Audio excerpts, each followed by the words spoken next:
les furieux, eh bien je suis très content de vous retrouver aujourd'hui pour une nouvelle vidéo. J'espère que vous allez tous très bien. Aujourd'hui, on va parler hélico. Alors je sais que vous aimez les vidéos d'hélicoptères et j'essaye de vous présenter pas mal de marques, mais on va revenir sur une marque que moi j'aime beaucoup, c'est la marque Yuxiang. Les Yuxiang, vous les connaissez si vous nous suivez sur la chaîne. On vous a présenté le F06, c'était un EC135. On vous a présenté le F07, c'était un UH1. On vous a présenté le F09. Ils ont des codes, hein. Alors, on vous en a même présenté deux des F09, c'était des Black Hawk. On a vu un Black Hawk en version Coast Guard et un autre en version militaire. Enfin, on a terminé avec le F11, le beau F11 Apache avec ses mitrailleuses. Alors, vous voyez que chez Yuxiang, on va d'hélicos qui sont des hélicos GPS, à des hélicos un peu haut de gamme, à des hélicos. Alors, c'est pas du bas de gamme, hein, c'est du milieu de gamme. On est sur des budgets aux alentours de 200-250 euros. C'est ce que je vais vous présenter aujourd'hui. Une nouveauté chez Yuxiang, le F08, c'est-à-dire ici un Bell 206. Alors le Bell 206, évidemment, on en trouve partout, on en trouve en grand, on en trouve en petit, et ben là, on va le trouver en moyen. Vous verrez d'ailleurs que très prochainement, j'essaierai également la même version de chez eShine, mais aujourd'hui, on est chez Yuxiang. Alors dans la vidéo, on va regarder ce qu'il y a dans la boîte, on va voir à peu près comment ça fonctionne, et surtout, ensuite, on ira le faire voler. Allez, bonne vidéo. Regardez-moi la gueule de cet hélicoptère. Alors bon, évidemment, moi j'ai un petit faible pour le Bell 206. Dès que je vois un Bell 206, je ne deviens plus objectif, j'adore obligatoirement. Donc ici, regardez la livrée, qui est une livrée civile de ce F08, donc Bell 206. Alors sur la boîte, qu'est-ce qu'on voit ici? Qu'il est stabilisé. On voit ici qu'on a deux moteurs brushless, moteur principal et le moteur d'anticouple. Surtout, deux points importants, c'est qu'il a un baromètre pour maintenir l'altitude et qu'il a ici le flow optique, c'est-à-dire un système de stabilisation par rapport au sol. On note également une touche vol inverse, c'est-à-dire sur le dos. Faudra me montrer, moi, un Bell 206 qui vole sur le dos. Je trouve ça un petit peu idiot, mais il paraît que c'est vendeur. Les gens veulent se retourner la crêpe. Sur les côtés, rien de particulier. La boîte, c'est bien, mais ce qu'il y a à l'intérieur, c'est bien mieux. Alors, avant d'ouvrir, je tenais quand même à remercier, bien évidemment, notre contact chez RC Going, Ben, qui nous fait vraiment une grande confiance. Toutefois, quand même, je tiens également à dire que toutes les vidéos qu'on vous présente sont des vidéos non sponsorisées. Ça veut dire qu'on ne touche pas d'argent, on n'est pas payé par les fournisseurs. Ils nous fournissent juste le matériel, exactement comme on le fait pour les journalistes, hein, quand on leur donne du matériel à tester. C'est exactement la même chose ici. On n'a aucun contrat, on ne touche pas de salaire pour tester ces appareils. Et j'aurais tendance à dire que les fournisseurs ont confiance en leur matériel et puis se disent s'il est bon, ils vont le dire, s'il n'est pas bon, ils vont le dire. Jamais vous n'avez quelqu'un qui se permet de nous dire non, non, non, tu retires ça ou tu mets ça dans la vidéo. En tout cas, nous, au niveau de la chaîne, ça fonctionne comme ça. Si on essaye de nous imposer quelque chose, eh ben on refuse les vidéos. Et ça n'est pas le cas avec RC Going. Alors, qu'est-ce qu'on trouve là-dedans? Important, la notice. Pourquoi ici important? Parce que vraiment, toutes les fonctions de base, que ce soit les calibrations, que ce soit le démarrage, que ce soit la charge, que ce soit les fonctions, tout s'y trouve à l'intérieur. Le gros avantage avec notre vidéo, c'est que la notice, c'est nous. Les petits accessoires. Alors, on va quand même ouvrir pour regarder, parce que souvent, j'ai tendance à pas ouvrir, à passer un petit peu vite. Et là, il y a un truc important, c'est les deux petits ailerons ici à l'arrière sur la queue qu'il va falloir installer. J'espère quand même que ça va rentrer une fois que ce sera installé, que ça rentrera dans la boîte, mais normalement, je crois que ça rentrera. Deux pales ici de rechange. Le câble, alors ça c'est bien quand même parce que même si ça se recharge avec un chargeur de téléphone, il vous donne quand même le petit câble USB-C, une hélice d'anti-couple de rechange, un petit tournevis s'il y a besoin d'ouvrir et la petite clé pour resserrer les pales. Bref, le starter kit, hein, c'est-à-dire tout pour commencer. Et au cas où on aurait un petit peu de casse, on a une paire de pales et une hélice d'anti-couple d'avance. Alors, voyons ça. Première chose, ici, on a le modèle de batterie. Alors, vous commencez à avoir l'habitude, si vous regardez nos vidéos, ces modèles chez Yuxiang existent soit en une batterie, deux batteries, trois batteries, évidemment, ça va être plus ou moins cher en fonction du nombre de batteries. C'est pas un mauvais investissement, je vous explique pourquoi. Vous dites, bon voilà, j'ai un budget un petit peu limité, je vais prendre qu'une batterie. Eh bien oui, mais voilà, vous allez voler, puis très rapidement, vous allez rager, parce que une fois que la batterie est vide, eh ben, il faut recharger. Donc il faut rentrer à la maison, il faut recharger. L'expérience est un petit peu frustrante. Évidemment, si vous avez une deuxième batterie, bah, vous multipliez par deux le temps de vol, ça c'est logique, mais également, si vous avez la possibilité de recharger pendant que vous vous laissez là, eh ben, vous rechargez l'autre. Bref, j'aurais tendance à dire que l'idéal, c'est 3 batteries. Ici, on a le modèle 2 batteries, et c'est vraiment déjà bien. La radio. Hop, la radio, c'est un classique de chez Yuxiang. Hein, comme toujours, ça arrive avec les petites mousses de protection pour les sticks. Alors, c'est pas une radio professionnelle, hein, c'est vrai, c'est du plastique, mais il faut quand même avouer que les sticks ici sont réactifs et sont bien réglés. Moi, j'aime beaucoup, parce que j'ai énormément de radios, et certaines sont vraiment pour Avin. Celle-là, elle est pas mal, comme toutes les radios Yuxiang, mais aussi comme toutes les radios eShine. On va pas chercher à dégommer une marque par rapport à une autre. On verra tous les détails dans la revue technique. Et ici, on va terminer ce déballage avec la petite merveille.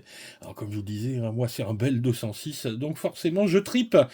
Si vous saviez chez moi le nombre de Bell 206 qui sont en exposition, ça je peux vous garantir que ceux-là je ne les revends jamais, parce que même s'ils volent pas forcément énormément, ben voilà, je craque et puis je les collectionne. Hein. C'est Bell 206. Alors qu'est-ce que je vais faire là tout de suite? Je vais installer ici les petits ailerons, je vais recharger les batteries, je vais mettre des piles dans la radio, et puis on se retrouve immédiatement pour la revue technique de ce F08 de chez Yuxiang, une reproduction d'un Bell 206. Allez, il est temps de regarder un petit peu plus en détail les spécificités de ce F08. Alors, avant de vous montrer un petit peu ce qu'il y a à l'intérieur et comment ça fonctionne, on va regarder un petit peu la taille du bidule. Donc, la taille ici du fuselage, c'est 39 cm. Le rotor, lui, fait 38. Hauteur, on est à combien là? On est à 13 et demi à peu près. On a un engin qui pèse aux alentours de 290 grammes. Alors, la batterie, les deux batteries, parce que c'est évidemment les mêmes, sont des 7,4 volts, c'est-à-dire des deux éléments lithium polymère, avec une capacité de 1200 mAh. Ce sont des batteries en 25C, mais sur ce genre d'engin où il n'y a pas d'accélération brutale, c'est pas très très grave. Donc voilà, hein, des batteries classiques. Alors, c'est vrai, quand on parle des batteries, il y a une chose à dire, c'est que ce sont des batteries intelligentes. Qu'est-ce que ça veut dire, batterie intelligente? Eh bien, ça veut dire qu'elle est capable de gérer la sécurité de sa charge. On va, comme sur un téléphone, brancher ici la batterie avec le câble USB-C que vous allez relier sur votre chargeur de téléphone, et à partir de là, la batterie va optimiser sa charge et s'arrêter juste au bon moment. Alors, c'est quand même pas mal. Elle vous indique également le niveau de sa charge. Ici, vous allez voir, j'ai pas eu le courage d'aller jusqu'au bout. Elle est, voilà, elle est chargée, voilà, ici, vous voyez, aux 3/4. Et cette batterie également va s'allumer et s'éteindre toute seule. Alors, si je fais un appui court et un appui long, vous allez voir, tac, tac, tac, tac, tac, voilà. La batterie s'allume, la batterie est allumée, et là, l'hélicoptère va évidemment être allumé. Pour éteindre, on va faire un appui long, et la batterie, hop, automatiquement, va s'éteindre. Donc c'est finalement la batterie qui contrôle le démarrage de l'hélicoptère. Alors l'avantage, c'est que ce truc-là, c'est vraiment de la sécurité. Gros désavantage, c'est que ces batteries coûtent beaucoup plus cher que si on les achetait brutes, sans les sécurités. Honnêtement, quand on débute, quand on n'a pas trop l'habitude, c'est vraiment quelque chose de très très bien. Vous n'allez pas foutre le feu à votre maison avec ce genre d'engin. En plus, à installer, il n'y a pas de câble, il n'y a pas à s'embêter. L'installation est super simple. Hop, voilà. Donc on va glisser notre petite batterie et on a deux petits taquets et voilà, clac, c'est installé. La batterie ici est prête à fonctionner. Ensuite, la radio. Alors la radio, on va la regarder un peu en détail parce qu'il y a pas mal de choses à dire, pas mal de fonctions. Donc au niveau des piles, il y a 4 petites piles AA. J'appelle ça des piles LR6. On a 1, 2, 3, 4 petits boutons et un interrupteur ici. Habituellement, sur les radios, ces petits boutons, c'est les trims, c'est ce qui va régler avec précision ici les sticks. Il n'en est rien là-dessus. Alors ça, c'est une bizarrerie, mais on a déjà vu ça chez Yuxiang. 4 boutons qui vont régler. Alors, je vais l'allumer. Voilà. Tac. Donc la radio ici est allumée. Ce premier petit bouton, vous entendez un bip quand je vais vers la gauche. À droite, 2 bips. Un bip, vitesse lente. 2 bips, vitesse rapide. Ensuite, ce petit bouton-là va permettre justement de régler les trims. On va monter ce petit bouton et on va bouger légèrement pour donner une meilleure stabilité à l'hélico. Mais honnêtement, il n'y en a pas besoin. Moi, j'ai jamais utilisé ce truc-là sur ce type d'hélico. Pourquoi? Parce qu'il y a une carte de vol.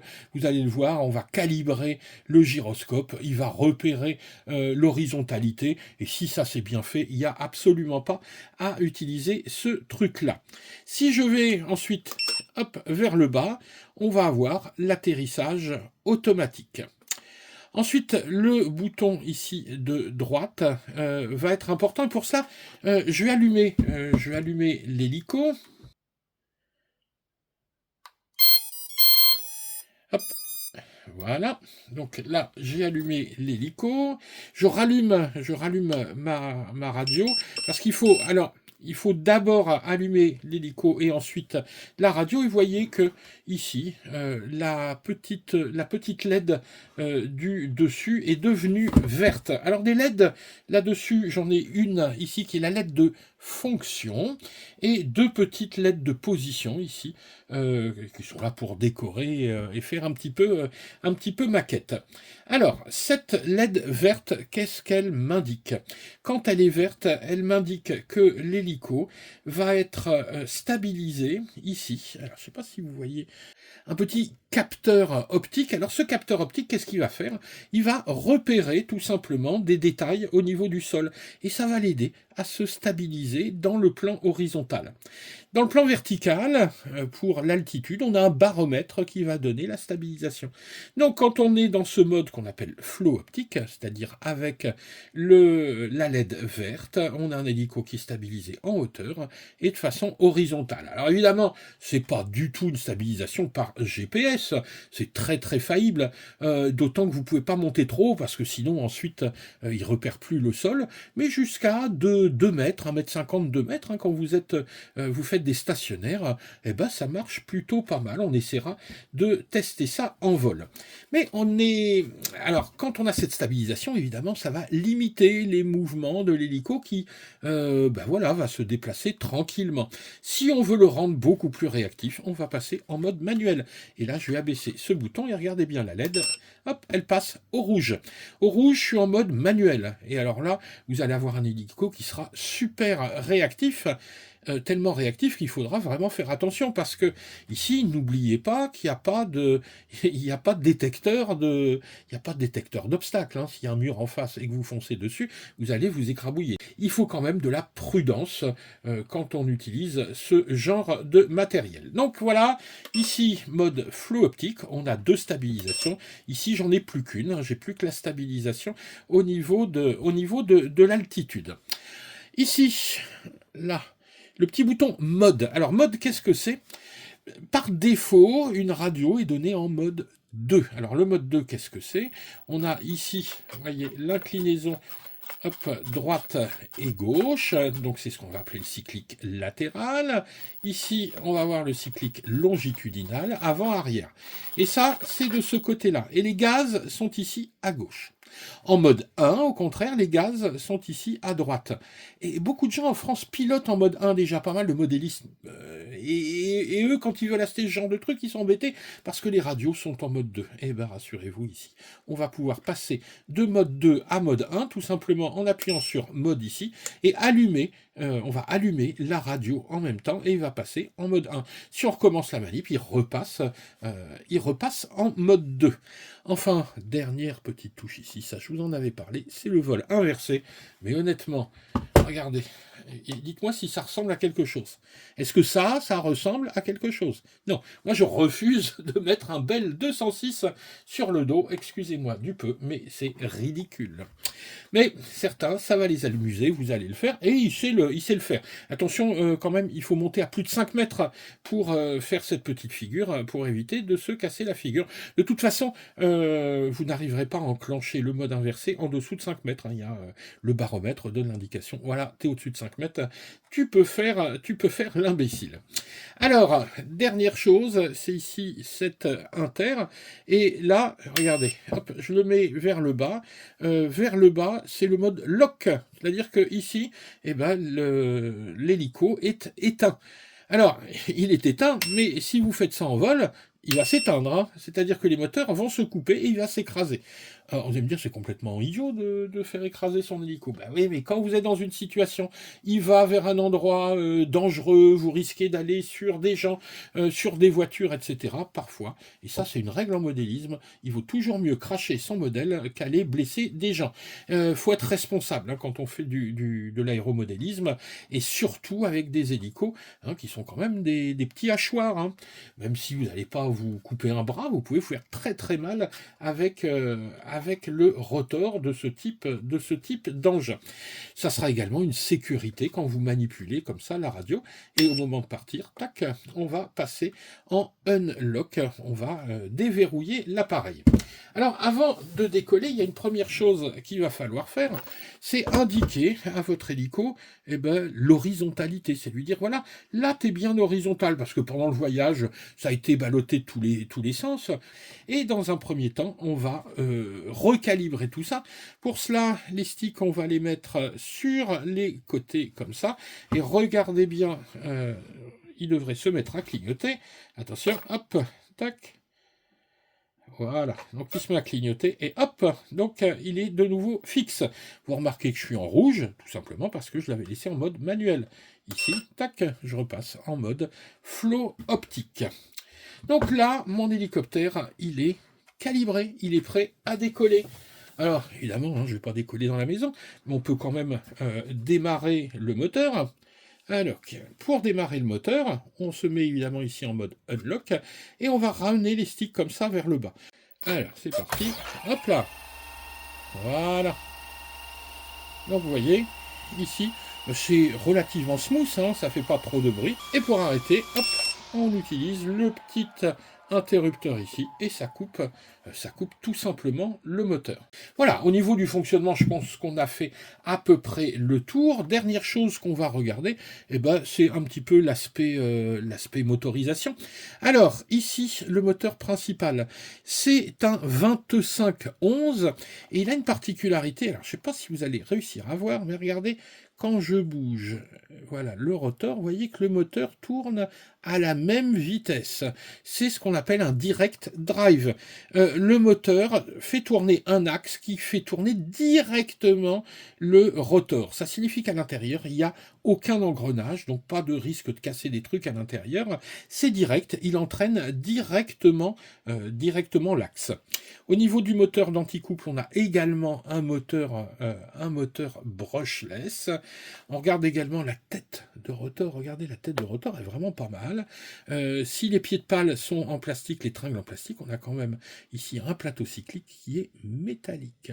Et ça, croyez-moi que c'est gage de précision, que c'est gage de qualité. Alors tout ça, évidemment, est monté sur roulement. C'est de la bonne petite mécanique. Ce qu'on va faire, c'est qu'on va se retrouver tout de suite dehors pour aller faire voler cet engin.